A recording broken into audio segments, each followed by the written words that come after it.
आनंद कंद सचितानंद भक्त बचल भगवान श्री जगन्नाथ पादकमल मोर अनंत कोटि दंडवत प्रणाम एवं मोर समस्त श्रीमद् भागवत गीता प्रेमी भाई भौणी मानंकु मोर भक्ति पूर्वक नमस्कार।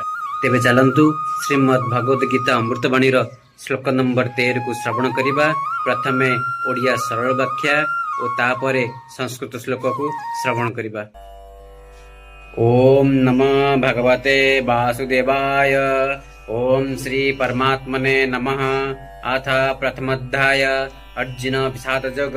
संजय धृतराष्ट्र को कहउचंदी जे तापरे शंख नागरा ढोल श्रृंगी तुरी भेरी आदि विभिन्न युद्धवाद्य एका संगरे हठात बाजी उठिला, जहाँकि बड़ भयंकर शब्द सृष्टि कला। तथा शंखाश्च भेयाश्च प्रणवानकगो मुखा सहसैवाभ्यहन्यन्त सशब्दस्तु मूलो भवत्।